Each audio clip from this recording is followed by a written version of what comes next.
அஸ்ஸலாமு அலைக்கும் வரஹ்மத்துல்லாஹி வபரகாத்துஹு. என் பையன் வந்து என்கிட்ட கேட்டான், அம்மா எனக்கு ஸ்டிக்கர் வாங்கி தர்றியா, என் ஃப்ரெண்ட்ஸ் எல்லாம் வச்சுருக்காங்க. நான் வாங்கி தரேம்மா அப்படின்ட்டேன். அப்புறம் எனக்கு ஒன்று இல்லைம்மா 2 ஸ்டிக்கர் வாங்கி தர்றியான்னா, சரிம்மா நான் வாங்கி தரேன் அப்படின்னு சொல்லிட்டேன். அப்போவும் திரும்ப சொல்கிறான், அம்மா நான் நிஜமாக சொல்கிறேன், எனக்கு ஒன்று இல்லைம்மா 2 வாங்கித்தா அப்படின்னா. சரிம்மா நான் வாங்கி தர்றேன்னு சொல்லிட்டேன். சொன்னது எனக்கு நல்லா ஞாபகம் இருக்குது. ஏதோ ஒரு வேலையில் தான் நான் அது பேசிக்கிட்டே சொல்லிட்டேன்.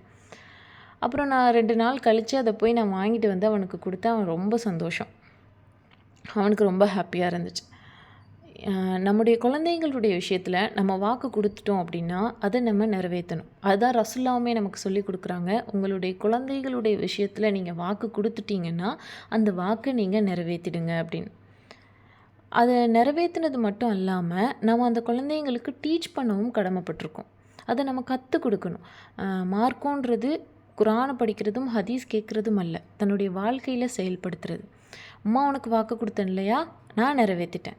அதே மாதிரி நீயும் யாருக்கும் வாக்கு கொடுத்தா அதை நிறைவேற்றணுன்ற மாதிரி டீச் பண்ணுவோம். இப்படி வாழ்க்கையில் எல்லா விஷயமும் நம்ம டீச் பண்ணும்போது தான் நம்முடைய குழந்தைகள் நம்ம மார்க்கப்படி வளர ஆரம்பிப்பாங்க. அல்லாஹுடைய நேர்வழியும் கிடைக்கும். அஸ்ஸலாமு அலைக்கும் வரஹ்மத்துல்லாஹி வபரகாத்துஹு.